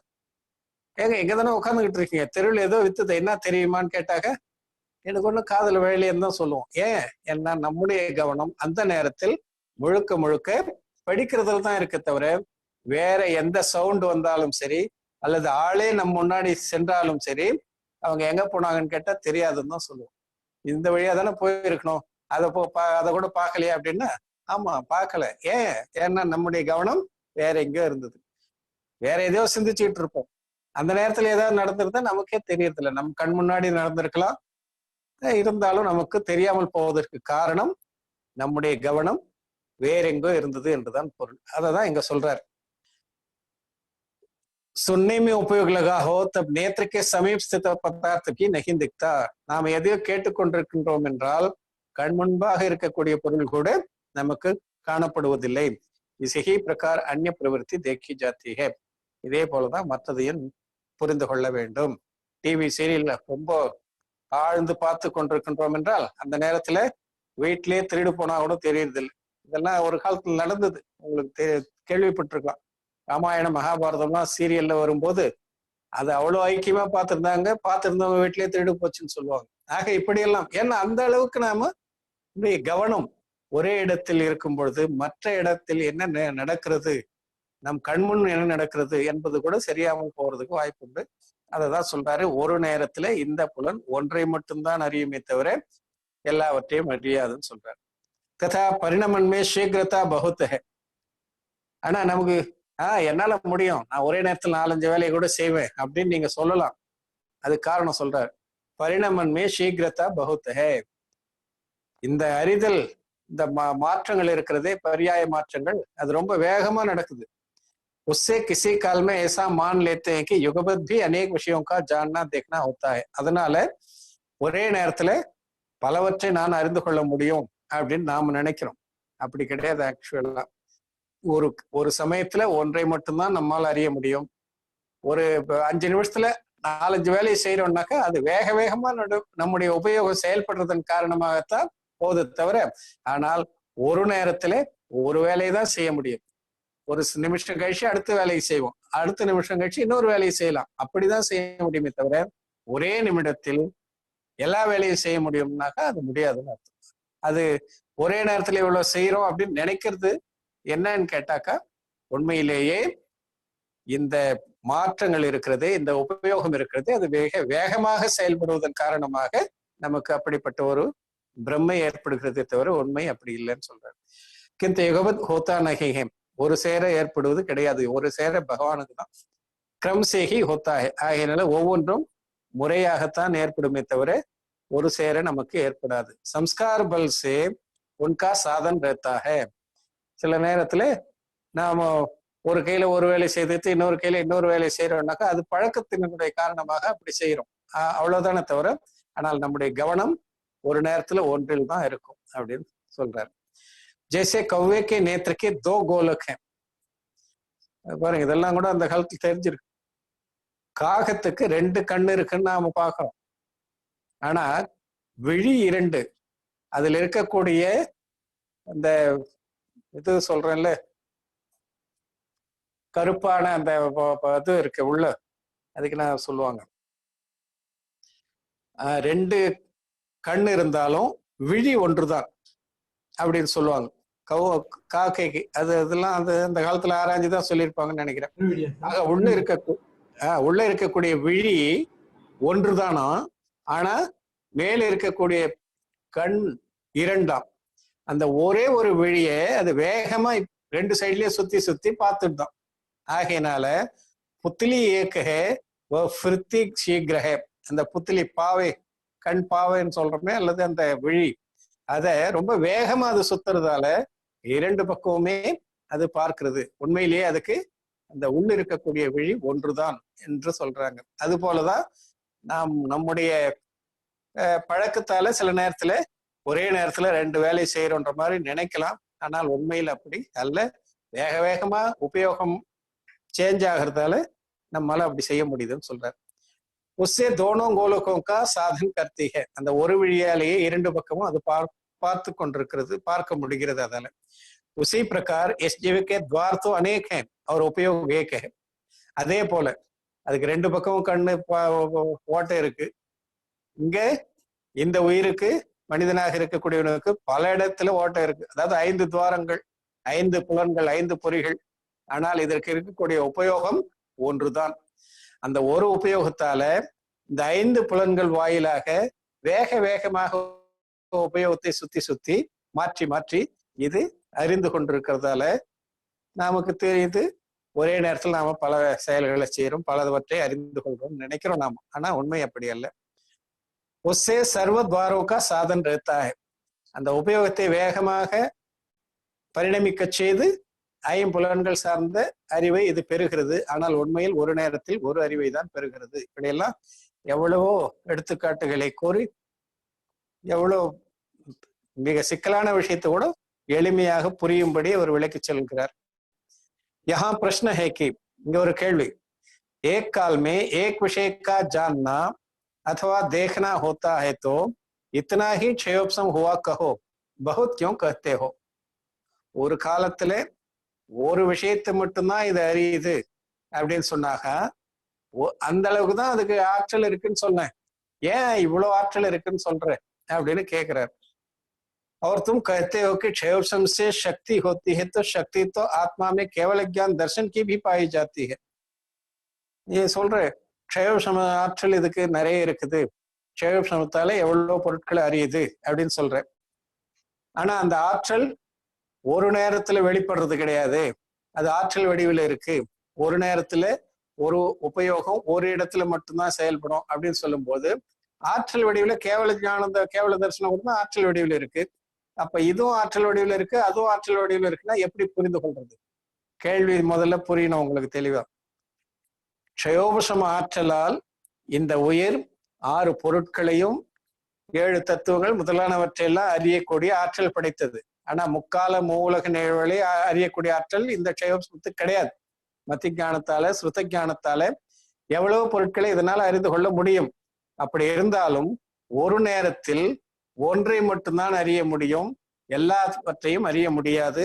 ஒரு புலன் சார்ந்த அதிலும் ஒரு பிரிவு மட்டும்தான் ஒரு சமயத்துல ஒரு நேரத்துல அறிய முடியுமே தவிர எல்லாவற்றையும் அறிய முடியாதுன்னு சொல்றீங்க. அப்ப அவ்வளவுதான் அதுக்கு ஆற்றல் இருக்குன்னு சொல்லுங்களேன் அப்படின்னு கேட்கிறார் கேள்வி கேட்பவர் சீடன். அவ்வளவுதான் ஆற்றல் இருக்குன்னு சொல்லிட்டா பிரச்சனை இல்லை. ஆனா நீங்க இதை விட இன்னும் நிறைய ஆற்றல் இருக்கு க்ஷயோபசமத்துக்குன்னு சொல்றீங்க அப்படின்னா அந்த ஆற்றல் எங்க போச்சு? அந்த ஆற்றல் அந்த நேரத்துல ஏன் யூஸ் ஆகல? அப்ப நீங்க சக்தி வடிவில் இருக்குது மற்ற ஆற்றல் அப்படின்னு சொன்னாக்கா, சக்தி வடிவுல கேவல ஞானம் கேவல தரிசனம் கூட சக்தி வடிவுல தானே இருக்கு ஆன்மாவில. அப்ப அதுவும் அது மாதிரி ஏன் வெளிப்படல? இப்படி அவர் கேள்வி கேட்கிறார். ஆகையினால இதை எப்படி புரிந்து கொள்வதுன்றதுதான் சீடனுடைய கேள்வி. அதுக்கு பதில் சொல்றாரு பாருங்க. जैसे किसी पुरुष के बहुत ग्रामों में गमन करने की शक्ति है. ஒரு மனுஷனுக்கு பல ஊர்களுக்கு செல்லக்கூடிய ஆற்றல் இருக்கு. तथा उसे किसी ने रोका. பல ஊர்களுக்கு செல்லக்கூடிய ஆற்றல், எங்க இருந்து டெல்லி போறது கூட ஆற்றல் இருக்கு. அப்படி ஆற்றல் இருந்தாலும் அவனை ஒரு ஆள் வந்து தடுக்கிறார். அவர் கஹா கி 5 கிராமோं में जाओ. உனக்கு நிறைய 100 ஊருக்கு கூட போகக்கூடிய சக்தி இருக்கலாம்பா, ஆனா இப்போ நீ போகக்கூடாது. நீ போறதுன்னா 5 ஊர்களுக்கு மட்டும்தான் செல்லணும், அதுக்கு மேல நீ போகக்கூடாதுன்னு தடை போட்டுடுறாங்க, தடை உத்தரவு. பரந்து ஏக் தின் மே ஏக் கிராம் கோய் ஜாவோ. அப்புறம் சொல்றாங்க, நீ ஒரே நேரத்துல 5 ஊருக்கும் போயிடக்கூடாது, ஒரே நாள்ல 5 ஊரும் போகக்கூடாது, ஒரு நாளைக்கு ஒரு ஊருக்கு தான் போகணும், அப்படி ஒரு உத்தரவு. ஆக அவனுக்கு நூற்றுக்கணக்கான ஊர்களுக்கு செல்லக்கூடிய ஆற்றல் இருந்தாலும் தடை உத்தரவின் காரணமாக 5 ஊருக்கு தான் செல்வதற்கு அனுமதி. அதிலும் ஒரு நாளைக்கு ஒரு ஊருக்கு தான் செல்லணும்ன்ற அனுமதி, அதுக்கு மேல அனுமதி கிடையாது. புரியுதுங்களா என்ன சொல்ல வர்றாருன்னு? இந்த ஆன்மாவிற்கு அனைத்தையும் அறியக்கூடிய ஆற்றல் இருக்கிறது. ஆனால் ஞானாவரணம் தர்ஷனாவரணம் என்று சொல்லக்கூடிய தடை உத்தரவு, தடை உத்தரவு அதாவது வினை தடை பண்ணி வச்சிருக்கு, அந்த ஆற்றலை தடுத்து இருக்கிறது. தடுத்து விட்டு என்ன சொல்லுது? நீ 5 ஊர்களுக்கு தான் செல்லலாம். 5 ஊர்கள்னா 5 புலன் சார்ந்த அறிவை தான் உன்னால செய்ய முடியும், அதற்கு மேலே செய்ய முடியாது. 5 கிராமம்னு சொன்னதுக்கு 5 புலன்களை மனசுல வச்சுன்னு சொல்லியிருப்பாருன்னு நினைக்கிறேன். ஆகையினால 5 ஊருக்கு தான் செல்லலான்னு எப்படி அங்க சொன்னாங்களோ, அந்த உத்தரவோ அல்லது ஒரு மனுஷனை தடுத்தார்களோ, அது போல ஆன்மா தடுக்கப்பட்டிருக்கிறது. தடுக்கப்பட்ட பிறகு நீ 5 புலன்கள் வழியாகத்தான் அறியலாம், அதுக்கு மேல அறியக்கூடாது. அதிலும் ஒரு நேரத்துல ஒரு ஊருக்கு தான், ஒரு நாளைக்கு ஒரு ஊருக்கு தான் போகலாம் அப்படின்ற உத்தரவுப்படி இங்க ஒரு புலன் வாயிலாக ஒன்றை மட்டும்தான் அறியலாம் அப்படின்னு அந்த வினை நம்மை தடுத்து வைத்திருக்கிறது அப்படின்னு இங்க சொல்ல வர்றார். அந்நிய காலமே சாமர்த் परंतु एक दिन में एक गांव जाओ, वहां उस पुरुष के बहुत गांव जाने की शक्ति तो द्रव्य अपेक्षा पाई जाती है. உண்மையில சொல்ல போனா அந்த மனிதனுக்கு பல ஊர்களுக்கும் செல்லக்கூடிய ஆற்றல் திரவிய வடிவில இருக்கு. அந்நிய காலமே சாமர்த்திய ஹோ பரந்து வர்த்தமான் சாமர்த்திய ரூப் நஹி. வேற எப்படின்னா அவர் போகலாம், இந்த தடை இல்லாத போது ஒன்னா அவரால் போகலாம். ஆனா தடை இருக்கும்போது இப்போது அவரால் போக முடியாது. அதாவது தடை நீங்கினா பல ஊர்களுக்கும் செல்லலாம், வினை நீங்கினா முற்றிலும் முக்காலத்தையும் அறியக்கூடிய ஆற்றல் பெறலாம். ஆனா இப்பொழுது தடை விதிக்கப்பட்டிருக்கிறதால, வினை தடை இருப்பதால முழுமையாக செயல்பட முடியாது. क्योंकि वर्तमान में 5 ग्रामों से अधिक गमन नहीं कर सकता. நிகழ்காலத்துல 5 கிராமத்தை தவிர அதிகமாக அவரால் போக முடியாது. तथा 5 ग्रामों में जाने की पर्याय अपेक्षा वर्तमान सामर्थ्य रूप शक्ति है. இப்பொழுது அவருக்கு 5 ஊருக்கு செல்லக்கூடிய ஆற்றல் தான் இருக்கு, அதுக்கு மேல கிடையாது. ஏன்னா தடையின் காரணமாக அதுக்கு மேல செல்லக்கூடிய அவருக்கு ஆற்றல் கிடையாது. क्योंकि उनमें गमन कर सकता है, அவ்வளவுதான் அவரால் போக முடியும், 5 ஊருக்கு தான் போக முடியும். तथा व्यक्तता एक दिन में 1 ग्राम को गमन करने की, அதிலும் வெளிப்படையாக அவர் ஒரு நாள்ல ஒரு ஊருக்கு தான் செல்ல முடியுமே தவிர ஒரே நாள்ல 5 ஊருக்கும் செல்ல முடியாது. ஏன்னா அப்படிப்பட்ட தடை விதிக்கப்பட்டிருக்கிறது. उसी प्रकार इस जीव के सर्व को देखने जानने की शक्ति है. அது போலவே இந்த உயிருக்கு அனைத்தையும் அறியக்கூடிய ஆற்றல் உண்டு. तथा उसे कर्म ने रोका, இதை அந்த உயிரை வினை தடை செய்து வைத்திருக்கிறது.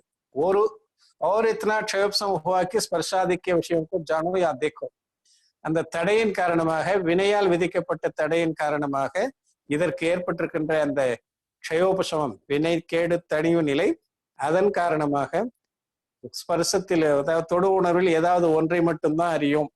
परंतु एक काल में एक ही को जानो या देखो, ஒரு காலத்துல ஒரு நேரத்துல ஒன்றை மட்டும்தான் நீ அறியணும், அதுக்கு மேல அறியக்கூடாதுன்ற தடை வினை விதித்திருக்கு. वहां इस जीव के सर्व को देखने जानने की शक्ति तो द्रव्य अपेक्षा पाई जाती है.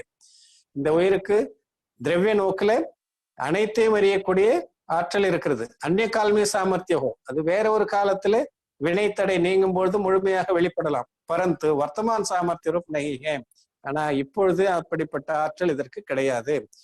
क्योंकि अपने योग्य विषयों से अधिक विषयों को देख जान नहीं सकता. ஏன்னா இப்போ தடை, வினை தடையின் காரணமாக எவ்வளவு அதனால் அறிய முடியுமோ அவ்வளவுதான் அறிய முடியுமே தவிர அதற்கு மேல அறிய முடியாது, பார்க்கவும் முடியாது. तथा अपने योग्य विषयों को देखने जानने की पर्याय अपेक्षा वर्तमान सामर्थ्य रूप शक्ति है.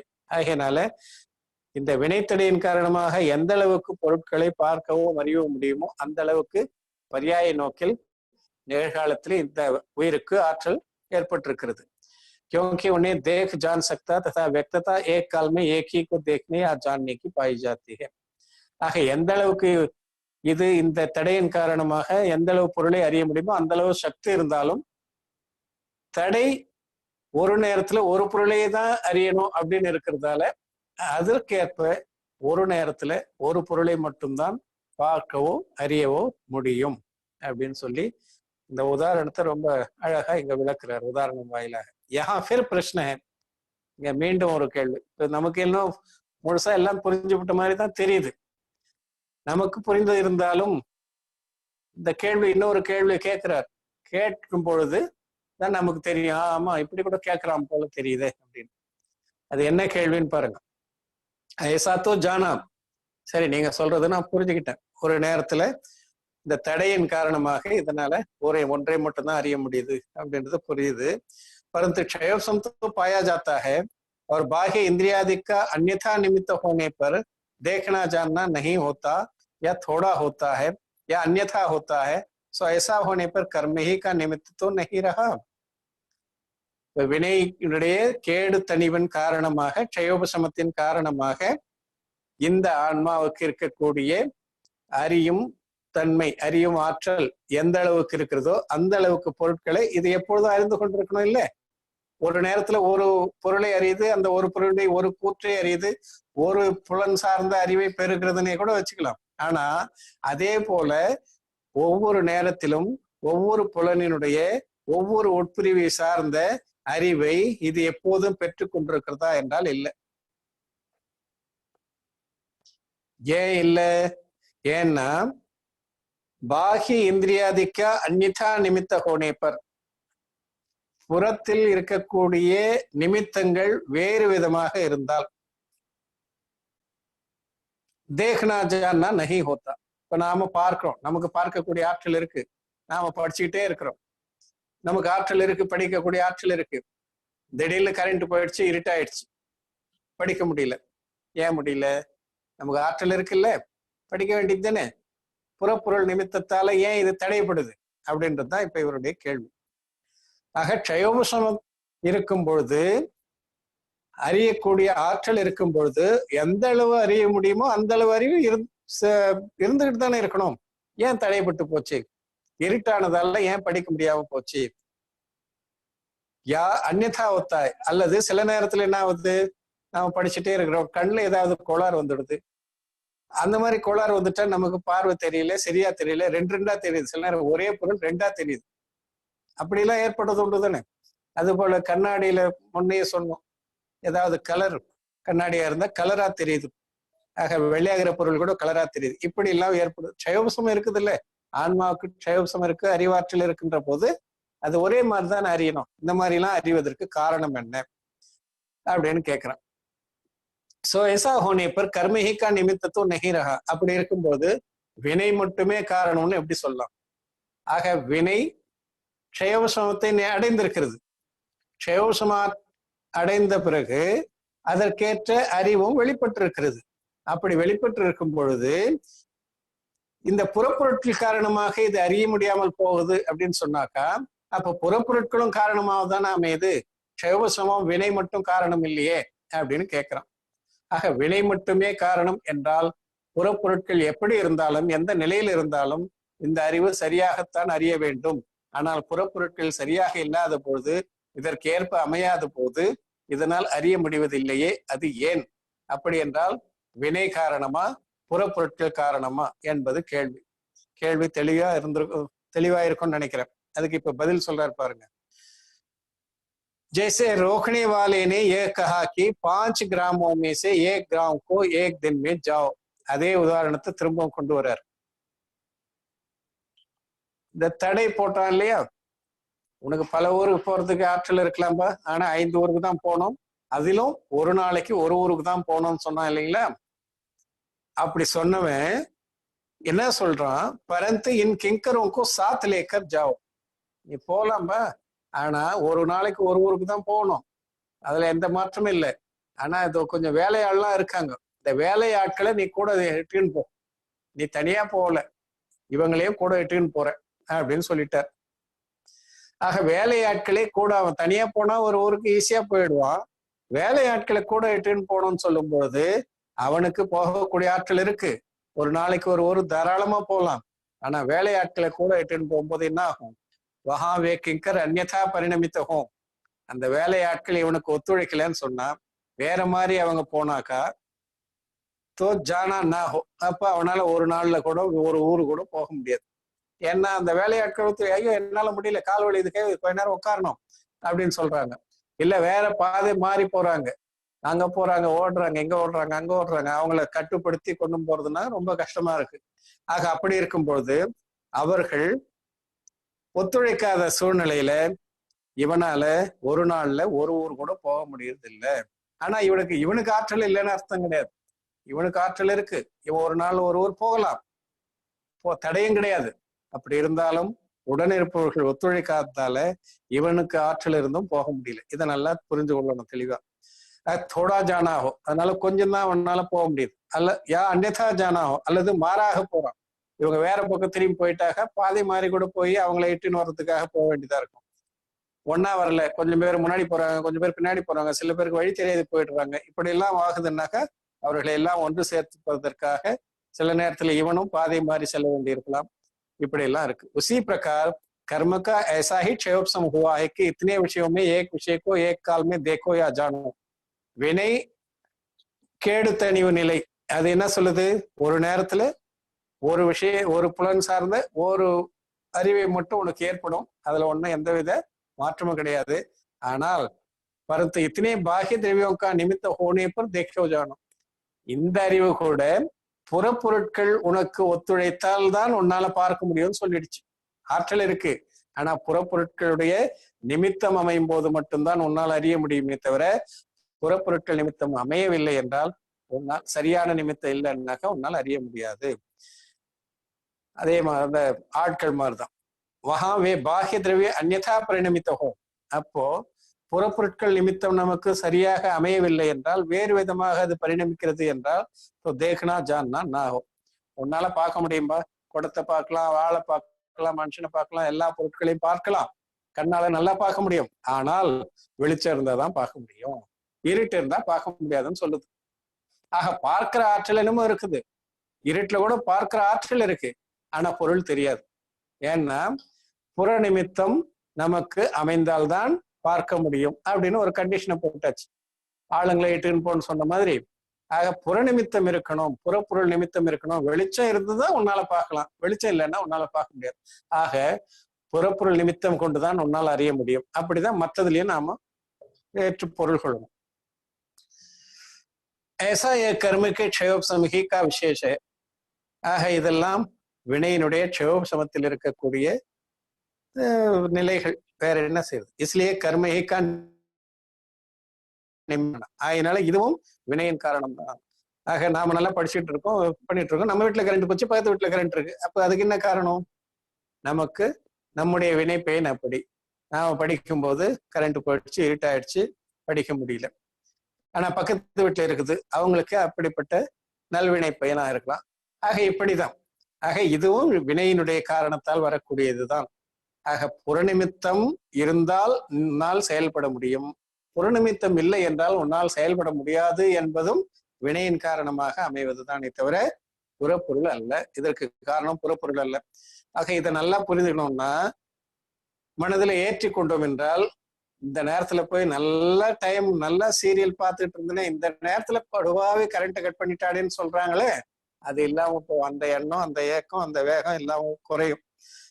அதனால போனது கிடையாது, நம்முடைய வினை பயன் தான் எல்லாத்துக்கும் காரணம் என்பதை இதன் மூலமாக நாம் அறியணும். जैसे किसी को अंधकार के परमाणु आड़े आने पर देखना नहीं हो. சரி, இருட்டுல நமக்கு பார்க்க முடியாது, ஆனா எல்லா உயிர்களும் அப்படியா? சில உயிர்களுக்கு இருட்டிலையும் பார்க்க முடியுது, வெளிச்சத்துல பார்க்க முடியாத உயிர்லாம் இருக்கு. தெரியும், இப்ப நமக்கு தெரிஞ்சது தானே. புல்லு, பில்லி, கோட்டான். கோட்டானுக்கு பகல்ல கண்ணு தெரியாதுன்னுவாங்க, ராத்திரில தான் நல்லா தெரியும். அது மாதிரி பூனை எவ்வளவு இருட்டு இருந்தாலும் அதுக்கு நல்லா பார்வை தெரியும். பூனைக்கு பகல்லையும் தெரியும், ராத்திரிலையும் தெரியும். ஆனா கோட்டானுக்கு பகல்ல தெரியாதுன்னுவாங்க, ராத்திரில தான் பார்வை தெரியும்னுவாங்க. அது ஏன்? ஏன்னா அங்க கூட இருட்டு காரணம் அல்ல, அந்த அந்த உயிர்களுடைய வினை பயன் தான் அதுக்கும் காரணம். ஆக ஒரு உயிர் இருட்டுல நல்லா பார்க்குது, ஒரு உயிர் வெளிச்சத்தை தான் பார்க்க முடியும். ஒரு உயிருக்கு இருட்டு இருந்தாலும் பார்க்க முடியுது, வெளிச்சம் இருந்தாலும் பார்க்க முடியுது. அப்ப இருட்டோ வெளிச்சமோ காரணம் அல்ல, அந்த உயிரினுடைய வினைதான் காரணம் என்பதை நாம் இதன் வாயிலாக அறிந்து கொள்ள வேண்டும். सो ऐसा ये क्षयोपशम ही का विशेष है. जैसा जैसा क्षयोपशम होता है वैसा वैसा ही देखना जानना होता है. எப்படி எப்படியெல்லாம் வினை க்ஷயோபசமம் ஏற்படுகிறதோ, வினை கேடு தணிவு நிலை ஏற்படுகிறதோ, அந்த கேடு தணிவு நிலைக்கு ஏற்பதான் அறிதலும் பார்த்தலும் ஏற்படுகின்றன. கோட்டானுக்கு அப்படிப்பட்ட வினை கேடு தணிவு ஏற்பட்டது, அதனால அது இருட்டுல மட்டும் பார்க்குது. பூனைக்கு இப்படிப்பட்ட ஒரு க்ஷயோபசம் இருக்கு, அதனால அது இப்படி பார்க்குது. நமக்கு எப்படிப்பட்ட க்ஷயோபசமோ அதுக்கு ஏற்ற மாதிரி நாம் அறிகிறோம், பார்க்கிறோம். इस प्रकार इस जीव के क्षयोपशम की प्रवृत्ति पाई जाती है तथा मोक्ष मार्ग में अवधि मनप्रिय होते हैं, वे भी क्षयोपशम ज्ञान ही है. அது மட்டுமல்ல, முக்தி மார்க்கத்துல அவதி ஞானமும் மனப்பரி ஞானமும் ஏற்படுகிறது. அதாவது முக்தி மார்க்கத்தில் மேலோங்கி செல்பவர்கள், நற்காட்சி நிலையான நல்லொழுக்கத்தையுடைய முனிவர்கள் போன்றோருக்கு என்ன ஏற்படுது? அவதி ஞானமும் மனப்பரி ஞானமும் ஏற்படுகிறது. அந்த அவதி ஞானம் மனப்பரி ஞானம் கூட முழுமையான ஞானம் கிடையாது, அதுவும் க்ஷயோபசம ஞானம் தான், வினையினுடைய கேடு தணிவு நிலையால் ஏற்படக்கூடிய அறிவு தான். उनको भी इसी प्रकार एक काल में एक को प्रतिभासित करना तथा परद्रव्य का अध्ययन பண்ணா जानना. ஆகையினால அந்த ஞானங்கள் கூட ஒரு நேரத்தில ஒன்றை தான் அறிய முடியும், அதுவும் புறப்பொருள் சார்ந்துதான். எனவே அதுவும் முழுமையான ஆத்ம ஞானம் இல்லை என்பதை தெரிந்து கொள்ள வேண்டும். ததா ஜோ விசேஷ விசேஷ ஜானம். ஆக அதில் எந்த அளவுக்கு மத்தி ஞானம் சுத்த ஞானத்தை விட மனப்பரிஞானம் அவதி ஞானம் கொஞ்சம் சற்று அதிகமான அறிவாற்றல் இருக்கிறது என்பதை இங்க நான் மறுக்கல. இருந்தாலும் அப்படிப்பட்ட அதிக அறிவாற்றல் இருந்தாலும் அவையும் வினைக்கு கட்டுப்பட்டு வினைக்கு ஏற்ப செயல்படக்கூடிய புறம் சார்ந்த அறிவுதான் என்பதை தெரிந்து கொள்ள வேண்டும். ஆனா அது மித்யாதிஷ்டிக்கு ஏற்படாது. इस प्रकार ज्ञानावरण दर्शनावरण के उदय के निमित्त से बहुत ज्ञान दर्शन के अंशों का तो अभाव है. இப்படி ஞானாவரணம் தர்ஷனாவரணிய வினை உதயத்தின் காரணமாக அதிகமான அறிவையோ அதிகமான பார்த்தலையோ நம்மால் அறிய முடியாது. ஓரளவே பார்க்க முடியும், அறிய முடியும். उनके क्षयोपम से थोड़े अंशों का सद्भाव पाया जाता है. அதனுடைய க்ஷயோபசமத்தின் காரணமாக ஓரளவே நம்மால் அறியவும் பார்க்கவும் முடிகிறதே தவிர அனைத்தையும் அறிய முடிவதும் இல்லை. ஓரளவு அறியக்கூடிய பொருட்களில் கூட ஒரே நேரத்தில் ஒரு சேர அனைத்தையும் அறிய முடிவதில்லை என்பதையெல்லாம் இப்பொழுது மிக விளக்கமாக பார்த்தோம். அடுத்து மோகனிய வினை. இந்த மோகனிய வினை உதயத்தால் ஏற்படக்கூடிய நிலை என்ன என்பதை இப்ப பார்க்கலாம். इस जीव को मोह के उदय से मिथ्यात्व और कषाय भाव होते हैं. இந்த உயிருக்கு மோகனிய வினை உதயத்தால மித்யாத்துவம் கஷாய உணர்வும் ஏற்படுகின்றன. தர்ஷன மோகரூப் ஜீவக்கு அவஸ்தா. அதுல இந்த தர்சன மோகனிய வினை, இந்த தர்சன மோகனிய வினையின் காரணமாகத்தான் நமக்கு நற்காட்சி ஏற்படாமல் தீக்காட்சி ஏற்பட்டு கொண்டிருக்கிறது. ஆகையினால அததான் மித்யாத்துவம் சொல்றோம். ஆக மித்யாத்துவத்திற்கு காரணமாக இருப்பது இந்த தரிசன மோகனிய வினை. இந்த தரிசன மோகனிய வினை அழிவால நமக்கு சம்யக்தம் ஏற்படும். இந்த தரிசன மோகனிய வினை உதயத்தில் இருப்பதால் இந்த உயிர் எப்படியெல்லாம் செயல்படுகிறது என்பதை இப்ப பார்க்கலாம். वहां दर्शन मोह के उदय से तो मिथ्यात्व भाव होता है. दर्शन मोहनीय विनय उदयத்தால இதற்கு மித்யாத்துவம் ஏற்படுகிறது. उससे ये जीव अन्यथा प्रतीति रूप अतत्व सिद्धांत करता है. அந்த மித்யாத்துவ உணர்வின் காரணமாக இந்த உயிர் மாறாக செயல்படுகிறது. எந்த தத்துவத்தை எப்படி புரிந்து கொள்ள வேண்டுமோ அந்த தத்துவத்தை அப்படி புரிந்து கொள்ளாமல் தத்துவத்திற்கு மாறாக புறம்பாக உணர்கிறது, நம்புகிறது. जैसा है वैसा तो नहीं मानता और जैसा नहीं है वैसा मानता है. எப்படி இருக்கிறதோ அப்படியே அறிவதோ நம்புவதோ கிடையாது. எப்படி இல்லையோ அப்படி நம்புகிறது. அறியறதில்லை, நம்புறதுதான் மெயினா. ஆக எப்படி பொருள் இருக்கிறதோ அப்படி நம்பாமல் அப்படி உணராமல் மாறாக நம்புதல், அதற்கு பேர் தான் என்னது? மித்யாத்துவம். அப்படிப்பட்ட மித்யாத்துவத்தை விளைவிப்பதுதான் தர்சன மோகனிய வினை உதயத்தின் வேலை. अमूर्तिक प्रदेशों का पुंज प्रसिद्ध ज्ञानादि गुणों का धारी अनादि निधन वस्तु आप है. நீ எப்படிப்பட்டவன் என்றால், நீ என்றால் இங்க உயிர், நான் எப்படிப்பட்டவன் என்றால் அமூர்த்திக் பிரதேசம் கா புஞ்ச், உருவமற்ற பிரதேசங்களுடைய தொகுப்பு. ஆன்மாவிலே அசங்கியாத பிரதேசம் உண்டு.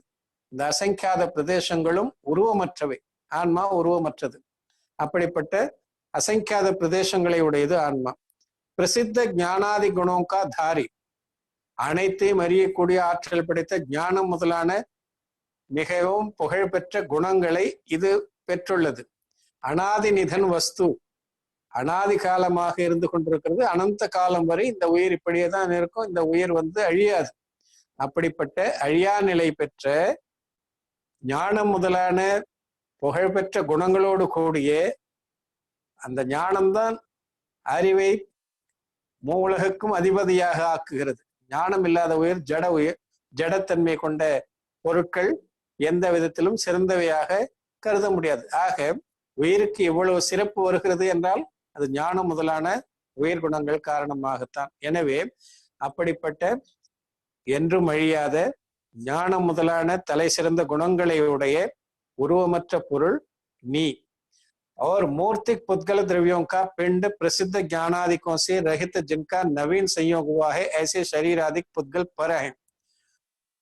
அறிவே இல்லாத ஜடத்தன்மை வாய்ந்த உணர்வில்லாத அப்படிப்பட்ட புத்கல அணுக்கள், அந்த புத்கல அணுக்கள் ஒன்று சேர்ந்து அதோடு ஓர் உடல் அமைப்பு ஏற்பட்டு அந்த உடல் முதலான தொடர்பு உன்னோடு இருக்கிறது. அது சார்ந்த சம்பந்தம், அந்த உடல் சார்ந்த தொடர்பு சம்பந்தம் உன்னோடு இருக்கிறது, இந்த ஆன்மாவோடு இருக்கிறது. இருந்தாலும் அவை உணர்வற்றவை, அறிவு முதலான குணங்கள் இல்லாதவை, ஜடம். அப்படிப்பட்ட பொருள் அது புறப்பொருள். ரெண்டுத்துக்கும் மலைக்கும் மடுவுக்கு இருக்கக்கூடிய வேறுபாடு. அது உருவப்பொருள், இது உருவமற்றது. எல்லா எதிர்மாறான தன்மைகளுடையவை. ஆக இது ஞானத்தை உடையது, அறிவை பெற்றிருக்கிறது, அது அறிவில்லாத உணர்வில்லாத ஜடம். இப்படி இரண்டுக்கும் மாறான தன்மைகள் இருக்கின்றன. மாறான தன்மைகளுடைய இந்த இரண்டு பொருட்களையும் இந்த மித்யாத்துவத்தின் காரணமாக, தர்சன மோக வினையுதயத்தின் காரணமாக ஒன்றாக கருதுகிறது இந்த உயிர். அதான் இங்க சொல்ல வர்றார். ஆக ऐसे शरीरादिक पुद्गल पर हैं, इनके संयोग रूप नाना प्रकार की मनुष्य तिर्यंचादिक पर्याय होती है. இந்த இரண்டும் சேருவதால் ஆக ஜட வினை அல்லது ஜட வினையால் உருவாக்கப்பட்ட உடல் முதலானவையும் அறிவு சார்ந்த உணர்வு சார்ந்த அப்படிப்பட்ட அதிசய குணங்களை உடைய உயிர், இந்த இரண்டினுடைய சேர்க்கையாலும் என்னென்ன ஏற்படுகிறது? பல்வேறு விதமான மனித, திரியஞ்ச, நரக, தேவர் முதலான பரியாயங்கள் தோன்றுகின்றன. உன் பரியாயமே அகம்புத்தி தாரன் கர்த்தாக.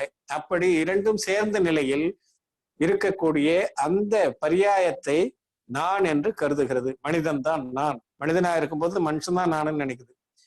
அதுவே புழுவானா புழுன்னு நான் நினைக்குது. அந்த புழு கூட இதை விட்டு விலகணும்னு நினைக்கிறது இல்லை. அதுக்கெல்லாம் கதை எத்தனையோ இருக்கு. நாம இப்ப அதுக்கெல்லாம் கதையை சொல்ல போனோம்னாக்கா போஷன் முடியாது. ஆகையினால இப்படி எந்த உடலில் இந்த உயிர் இருக்கிறதோ அந்த உடலையே தனதாக கருதுகிறது. ஸ்வப்ரகா பேத் நஹி கர் சக்தா. உயிர் வேறு, புத்கலம் வேறு, உடல் வேறு என்ற பகுத்தறிவு இதுக்கு ஏற்படுவதில்லை. ஜோ பரியாய பிராப்த கரே உசிஹிகோ ஆப் ரூப் மான்தா ஹை. எந்த பரியாயம் இதற்கு கிடைத்திருக்கிறதோ, எந்த நிலையில் இது வாழ்ந்து கொண்டிருக்கிறதோ அந்த நிலையையே தனதாக தானாக கருதி கொண்டிருக்கிறது. அதற்கு காரணம் இந்த தரிசன மோகனிய வினை உதயம். तथा उस पर्याय में ज्ञानादिक है तो वो अपने गुण है.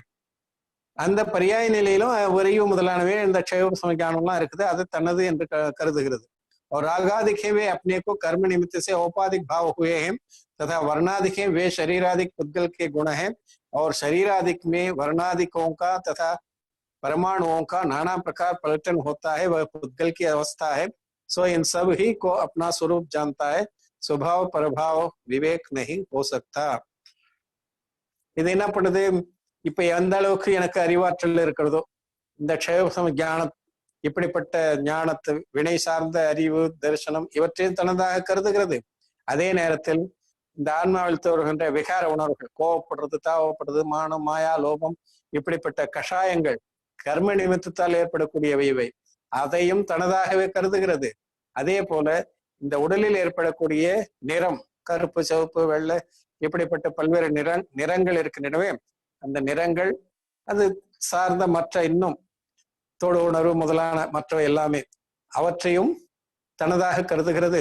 शरीरादिक वर्णादिकों का तथा परमाणुओं का नाना प्रकार परिवर्तन होता है. இந்த உடல்ல நிறம், அணுக்கள், பரமாணுக்கள் ஒவ்வொரு சமயம் தோறும் மாறி மாறி கொண்டே இருக்கின்றன. முதல்ல கருப்பா இருக்கு, அப்புறம் சிவப்பாவது, அப்புறம் வெள்ளையாவது, இப்படி எல்லாம் மாற்றங்கள் நிகழ்ந்து கொண்டே இருக்கின்றன.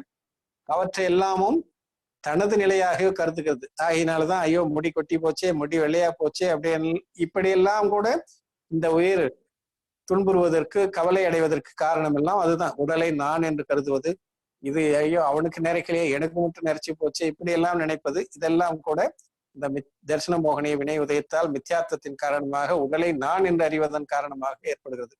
சோ இன் சபிஹிகோ அப்னா ஸ்வரூப் மான்தா. ஆகினால இவை அனைத்தையுமே நான் என்று கருதுகிறது. ஸ்வபாவ பரபாவக்கா விவேக் நஹி ஹோ சக்தா. ஆகினால எது தன்னுடைய இயல்பு, எது புறம் சார்ந்த பொருளினுடைய இயல்பு என்பதை இது பகுத்தறியாமல் அனைத்தையும் நானாக அல்லது தனதாக கருதுகிறது. तथा मनुष्यादिक पर्यायों में कुटुंब धनादिक का संबंध होता है. உடலை மட்டும் தனதுன்னு நினைக்குதா? அது மட்டும் இல்லை. மனித பிறவியில குடும்பம், குடும்பத்தில் இருப்பவர்கள், காசு, பணம், வீடு, வாசல், மனைவி, மக்கள், இதெல்லாம் முற்றிலும் தன்னை விட்டு தனியாகவே இருக்கின்றன. அது தன்னோடு உடலோடு ஒட்டி கொண்டிருப்பதில்லை. அப்படி இருந்தாலும் ததாபி உன்னை மம்கார் கர்த்தா ஹை கி ஏ மேரே ஹை. ஆனால் இந்த உயிர் அப்படிப்பட்ட பொருட்கள் அல்லது அப்படிப்பட்ட மனைவி, மக்கள், அதை உறவுகள் மீது இவையெல்லாம் என்னுடையவை, இவர்கள் எல்லாம் என்னுடையவர்கள் என்று கருதுகிறது. வே கிசி பிரகார் பி அப்னே ஹோத்தே நஹி. அவை அந்த பொருட்களோ அந்த உறவுகளோ எந்த விதத்திலும் நம்மோடு இருப்பவை அல்ல, நம்முடன் வருபவை அல்ல. यही अपनी मान्यता से ही अपना मानता है. இந்த உயிர் தான் தன்னுடைய அந்த மித்யா எண்ணத்தின் காரணமாக இதெல்லாம் என்னுடையது, இவர்கள் எல்லாம் என்னுடையவர்கள் என்று கருதுகிறது. तथा मनुष्यादि पर्याय में कदाचित देवादि का या तत्वों का अन्यथा स्वरूप जो कल्पित किया उसकी प्रतीत करता है, परंतु यथार्थ स्वरूप जैसा है वैसा प्रतीति नहीं करता. அதே போல மனித பிறவிலே தேவ ஐயோ நீ தேவதை மாதிரி எனக்கு அந்த மாதிரி எல்லாம், அல்லது மனிதனுக்கு தெய்வம் வந்துடுது அப்படிலாம் சொல்லி எப்படிலாம் பல்வேறு விதமாக மாற்றி மாற்றி நம்பிக்கையை உருவாக்கி கொள்வது, தத்துவத்தை சரியாக நம்பாமல் வேறு விதமாக நம்புவது, ஆக தேவர்களை வேறு விதமாக தன்மையுடையவர்களாக நம்புவது, இப்படியெல்லாம் அந்தந்த தன்மையை உணராமல் வெவ்வேறு விதமான தன்மைகளை உடையவராக நம்புதல், கற்பனை செய்தல், இதெல்லாம் நித்தியாத்வத்தின் காரணமாக ஏற்படக்கூடிய உணர்வாகும். ஆக உண்மையான தன்மை எது, அதை உணராமல் ஒவ்வொன்றையும் மாற்றி மாற்றி உணர்கிறது. इस प्रकार दर्शन मोह के उदय से जीव को अतत्व श्रद्धान रूप मिथ्यात्व भाव होता है. ஆகையினாலே தர்சன மோகனிய உதயத்தின் காரணமாக இந்த உயிருக்கு தத்துவ நம்பிக்கை ஏற்படாமல் தத்துவம் அல்லாத நம்பிக்கை, மித்யா நம்பிக்கை, அப்படிப்பட்ட விபரீதமான நம்பிக்கை இது கொள்கிறது. जहां तीव्र उदय होता है वहां सत्य श्रद्धान से बहुत विपरीत श्रद्धान होता है. அந்த தர்சன மோகனிய வினை மிக தீவிரமாக இருக்கும் பொழுது இந்த உயிருக்கு மிக தீவிரமான அந்த தவறான நம்பிக்கை ஏற்படுகிறது, உண்மையான நம்பிக்கை ஏற்படுறதில்லை. இந்த தீவிரத்தன்மை காரணமாகத்தான் உடல் பிரியும் போதோ, உடல் சார்ந்த உணவு நோய் வாய்ப்படும் போதோ, ஆஹா போச்சு நான் போயிட்டேன் இப்படியெல்லாம் வேகப்பட்டு தாவப்படுறதுக்கு காரணம் அந்த அளவுக்கு அந்த உடல் மீது ஏற்படக்கூடிய பற்றுதல் அல்லது உடல் தான் நான் என்ற உணர்வு. அதனாலதான் அப்படிப்பட்ட இந்த கஷாயத்துக்கு ஏற்ப தீவிரத்தன்மை ஏற்படுகிறது. மித்யாத்வம் பரிணாமம் எந்த அளவுக்கு தீவிரமாக உதயத்தில் இருக்கிறதோ அந்த அளவுக்கு அதற்கு உடல் மீதோ அல்லது உடல் சார்ந்த உறவுகள் மீதோ அல்லது பொருட்கள் மீதோ அதிக பற்றுதல் கொண்டு அதெல்லாம் நம்மை விட்டு பிரியும் பொழுது போச்சு போச்சுன்னு சொல்லி அதிகமாக கவலைப்படுவதற்கு காரணம் மித்யாத்வனுடைய தீவிர உதயம். ஆக எந்த அளவுக்கு தரிசன மோகனிய வினை உதயம் அதிகமாக காணப்படுகிறதோ அந்த அளவுக்கு இதற்கு அந்த விபரீதமான நம்பிக்கை ஏற்பட்டு கொண்டே செல்கிறது, உண்மைத்தன்மையிலிருந்து வெகு தூரத்துக்கு சென்று விடுகிறது. ஜப் மந்த உதய ஒத்தாக தரிசன மோகனிய வினை உதயம் மந்தமாக இருக்கும்போது சத்திய சித்தாந்த தோடா விபரீத ஒத்தாக உண்மை நம்பிக்கையிலிருந்து ஓரளவு விலகி செல்கிறது. அதிகமா இருந்தா அதிகமா விலகி செல்கிறது, ஓரளவு இருந்தா ஓரளவு விலகி செல்கிறது. இப்படி விபரீதமாக இந்த உயிர் நம்பிக்கொண்டு உண்மையான மெய்ப்பொருளாகிய ஆன்மாவை நம்பாமல் கலப்படமாகிய ஒரு பொருளை தான் என்று கருதி துன்பப்பட்டு கொண்டிருக்கிறது. அதற்கு காரணம் மோகனிய வினையினுடைய ஒரு பிரிவாகிய தரிசன மோகனிய வினை உதயமே. அந்த வினை உதயத்தால இப்படியெல்லாம் துன்பப்பட்டு கொண்டிருக்கிறது இந்த ஆன்மா என்று சொல்றார். அதுக்கப்புறம் சாரித்திர மோகனியத்தை பத்தி சொல்ல போறார். நேரம் ஏறக்குறைய நம்முடைய நேரம் நிறைவு பெறும் நிலையில் இருப்பதால் இந்த சாரித்திர மோகனியம் சார்ந்த கருத்தை நாளை பார்ப்போம் என்று கூறி இதோடு இந்த வகுப்பை நிறைவு செய்கிறோம். திங்கள் மும்மாறி பெய்க, திருவரம் வளருக செங்கோல், நன்கினிதரச நாள்க, நாடெல்லாம் விளைக மற்றும் எங்குள அறத்தினோரும் இனிதோ